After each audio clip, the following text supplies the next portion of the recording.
बिस्मिल्लाहिर्रहमानिर्रहीम। ये बुक है probability and statistics for engineer and scientist, 9th edition है और इसका हम कर रहे हैं चैप्टर नंबर 5। चैप्टर नंबर 5 में हम डिस्कस कर रहे हैं आज मल्टीवेरिएट हाइपरज्योमेट्रिक डिस्ट्रीब्यूशन को। जैसे कि हाइपरज्योमेट्रिक डिस्ट्रीब्यूशंस में दो ही पॉसिबिलिटीज थी, एक सक्सेस थी और एक फेलियर्स थी। जिसमें आपका इंटरेस्ट होता था आप उसको उस कैटेगरी को सक्सेस कंसीडर करते थे, और जिसमें आपका इंटरेस्ट नहीं होता था that is considered as failure. तो आप उसमें इस तरीके से प्रॉब्लम्स को सॉल्व करते थे। लेकिन जब एक से यानी कि दो से ज्यादा कैटेगरीज जब आ जाती हैं तो फिर उसके लिए हम मल्टीवेरिएट हाइपरज्योमेट्रिक डिस्ट्रीब्यूशन यूज करते हैं। इसके लिए फॉर एग्जांपल जैसे यहाँ पर दिया हुआ है कि if n items can be partitioned into k cells, यानी कि अगर आपके पास total n units of population हैं, आप उनको और वो डिफरेंट टाइप्स के हैं और उनको डिफरेंट सेल्स में आप रख सकते हैं। जैसे k सेल्स उन्होंने कहा, तो k इज एनी नंबर, उसमें with a1 a2 a k elements, उसके अंदर जो है ये एलिमेंट्स हैं यहाँ पर। अब जो है हम वो कर रहे हैं, then the probability distribution of the random variable x1 x2 to xk, यानी कि x1 के अंदर कितने एलिमेंट आएंगे और x2 के अंदर कितने एलिमेंट आएंगे, x3 के अंदर कितने एलिमेंट आएंगे, representing the number of elements selected from a1 a2 ak in a random sample of size n। तो जो आप सैंपल साइज लेते हैं उसमें से कितने एलिमेंट ऐसे होंगे जो कि इस A1 से सिलेक्ट होंगे, कितने ऐसे होंगे जो A2 से सिलेक्ट होंगे, कितने ऐसे होंगे जो कि AK से सिलेक्ट होंगे।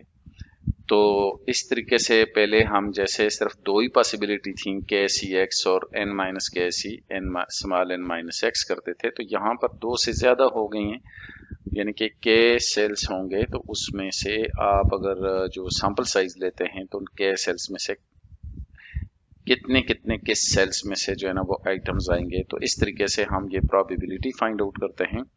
तो यहाँ पर आपके पास ये देखें, ये उसकी प्रोबेबिलिटी डिस्ट्रीब्यूशन का एक फार्मूला भी दिया हुआ है कि A1 में से x1 number of item select होते हैं, A2 में से x2 number of item select हो जाएंगे और इसी तरह से AK में से xk number of item select हो जाएंगे और डिवाइड करेंगे NCN। ये तो वैसे ही है जैसे कि आपने हाइपरज्योमेट्रिक डिस्ट्रीब्यूशन में किया था। तो ये हमारे पास प्रॉब्लम है 5.42, find the probability of being dealt a bridge hand of 13 cards containing 5 spades, 2 hearts, 3 diamond and 3 clubs।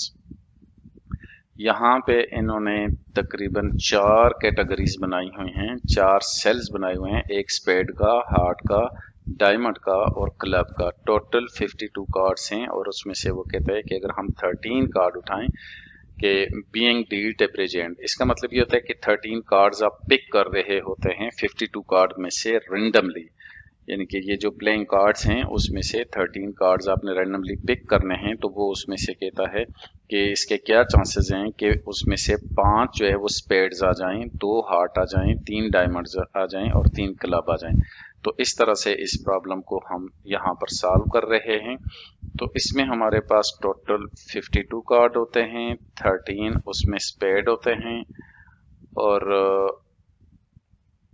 13 उसमें हार्ट होते हैं और इसी तरह से 13 उसमें डायमंड होते हैं और इसी तरह से 13 उसमें क्लब होते हैं, 13 क्लब हैं। तो टोटल कितने हो गए, 52 कार्ड्स होते हैं। इन 52 कार्ड्स में से वो कहते हैं कि अगर रैंडमली हम 13 कार्ड उठाएं तो what is the probability that 5 are spades, 5 spades हों, 2 हार्ट हों, उसके बाद 3 डायमंड हों, उसके बाद 3 क्लब हों।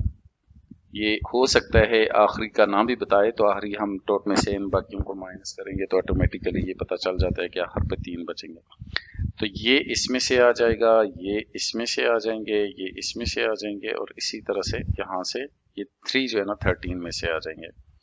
तो अब इसकी जो प्रोबेबिलिटी बनती है, probability of the above problems, of 5 spades, 2 hearts, 3 diamonds and 3 clubs, तो ये प्रोबेबिलिटी बनेगी 13C5 और इसी तरह से 13C2 और उसके बाद 13C3 और उसके बाद 13C3। तो ये इसको टोटल करेंगे 5 2 7 7 और 6 जो है 13 हो जाते हैं। तो इसको हम डिवाइड करेंगे किस पे, टोटल हमारे पास कितने हैं 52 कार्ड्स हैं, तो उनको में से 13 कार्ड आपने रैंडमली पिक कर लिए हैं। तो इस तरह से आप का ये प्रॉब्लम सॉल्व हो जाता है। इसके बाद आप अपना जो है वो कैलकुलेटर जो है वो इस्तेमाल कर सकते हैं। तो ये कैलकुलेटर लिया तो आप यहाँ पर ये देखें 13, उसके बाद शिफ्ट करें, उसके बाद ये करें, उसके बाद 5 मल्टीप्लाइड बाई फिर 13 और उसके बाद शिफ्ट C2 करें, फिर उसके बाद मल्टीप्लाइड, फिर 13, फिर शिफ्ट C करें और उसके बाद 3, फिर मल्टीप्लाइड 13, फिर शिफ्ट, फिर C और फिर 3 कर लेंगे और फाइनली इसको डिवाइड कर देंगे आखिर पे 52 शिफ्ट C3 13 सॉरी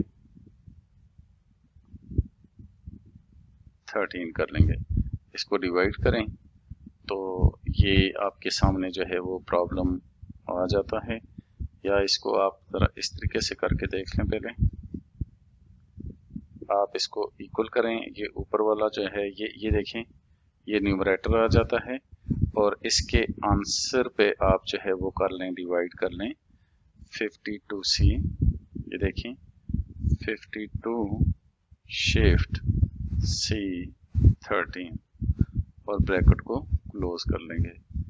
तो ये देखें ये आंसर आ गया है और ये बहुत ही छोटी प्रोबेबिलिटी आ रही है। तो इसमें 0.0 आप यहाँ से देख लें 0 0 0, ये पावर 5 है, 10 की पावर 5 है। तो उसके बाद यहाँ पे 0 और उसके बाद 2 6 1, तो ये इसकी प्रोबेबिलिटी है, बहुत ही कम प्रोबेबिलिटी है इसकी। तो इस तरह से आप अपने प्रॉब्लम को सॉल्व कर सकते हैं।